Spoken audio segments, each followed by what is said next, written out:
Have you ever heard of a creature capable of wearing another being's skin and becoming it? I'm not talking about modern horror myths or movie monsters, but something far older.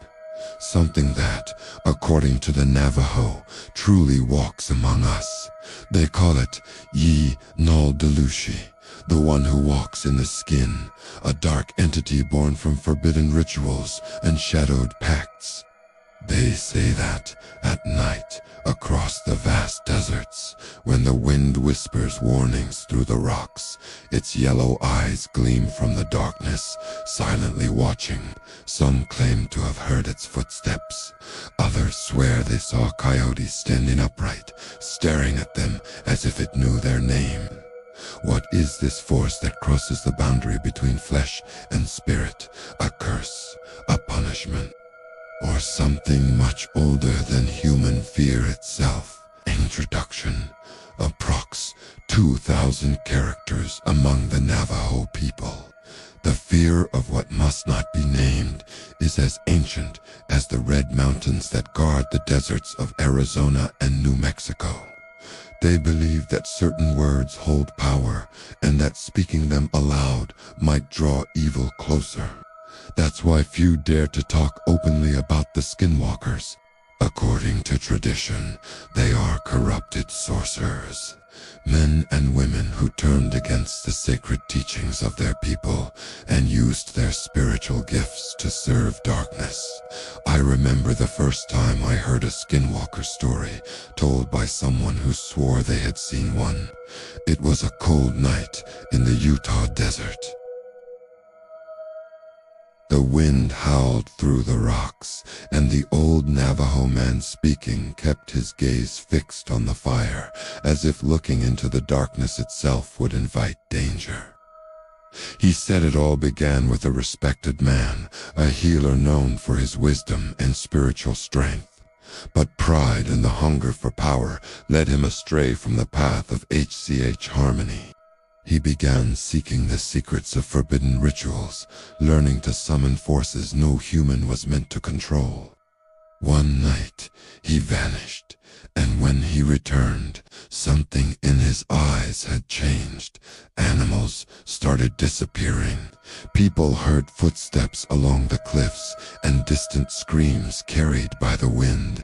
Then one night, a group of hunters saw something moving among the rocks, something that looked human, but wasn't. A thin creature with ashen skin, draped in stitched animal hides, eyes glinting like blades in the moonlight. When they approached, it vanished in a swirl of dust, and a coyote ran off into the night, howling as if mocking them. After that, no one in the village slept peacefully again. Children were kept indoors after sunset, and elders whispered prayers to keep the darkness away, because the Skinwalker isn't just a physical creature, it's a presence. It seeps into dreams, into the wind's voice, into the fear that grows when silence becomes too deep. Many who claim to have encountered one describe the same chilling signs: light footsteps on the roof, rhythmic tapping on windows, or the sound of someone calling your name from outside in the voice of someone you love. One man said he followed coyote tracks in the sand until they turned into human footprints. Another fired his gun at a figure moving through the brush, only to find a torn shawl and blood that disappeared into the desert dust. Elders say there is only one way to defeat a Skinwalker: to discover its true identity, the human behind the curse, and speak their real name aloud. But who would dare? Even trying could summon its wrath. That's why, in Navajo reservations, when something strange happens, a strange howl, a shadow crossing the road, an animal watching too long, no one speaks of it. They pretend nothing happened, because to know too much or to speak too freely is to invite evil in. And some say that even far from Navajo lands, the Skinwalker still roams. Recent reports describe sightings in the deserts of Nevada, Arizona, even along lonely highways and camping trails. Some believe it feeds on fear, that the more its story is told, the stronger it becomes. A living echo of what the Navajo always feared.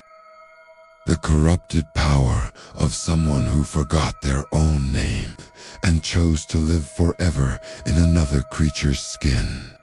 The Navajo believe that the world exists in balance, a state they call HCH, when harmony is broken by greed, jealousy, or the hunger for power. Something terrible awakens.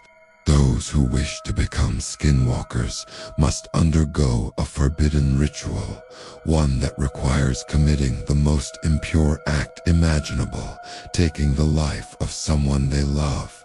Only then can they assume the form of animals, wolves, coyotes, owls, or foxes. From that moment on, their humanity is lost forever. These creatures live on the edges of civilizations, on the outskirts of reservations, near lonely rural homes. Elders warn, if a skinwalker watches you, you'll never know, until it's too late. They can mimic human voices, deceive hunters, even knock on windows wearing the face of an animal just to spread fear. But what makes this legend truly terrifying isn't the shape-shifting, it's the taboo. In Navajo culture, speaking of the skinwalker is dangerous. It's said that every mention draws its attention closer. Yet generation after generation, the stories continue whispered around campfires, warning the young never to wander alone when the wind changes direction. Because when that happens, the desert listens, and the skinwalker walks again. They say the skinwalker never forgets a name, that when someone speaks too much about it, the wind carries their words to places where no ears should be listening. And somehow, those words always find their way back. I think about that sometimes late at night when I'm finishing my research alone, and the silence starts to feel heavier than it should. There's something strange about this kind of legend. The more you try to understand it, the deeper it pulls you in, as if it's trying to remind you that some mysteries were never meant to be solved. The Navajo believe that the real power of the skinwalker doesn't lie in its shape, but in the fear it awakens. Fear is the bridge between our world and theirs. When you feel that sudden chill, when the air around you thickens, when the sound of the wind changes, that's when it draws near. Maybe it's just your imagination, maybe not.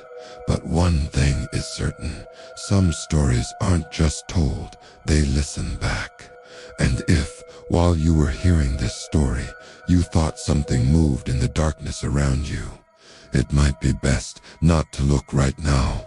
If you enjoyed this episode of Urban Secrets, leave a like and subscribe to the channel to keep exploring with me the darkest and most unexplainable mysteries of our world. Tell us in the comments, do you believe the Skinwalker is just a legend, or something that still walks among us, waiting to be seen? See you in the next secret.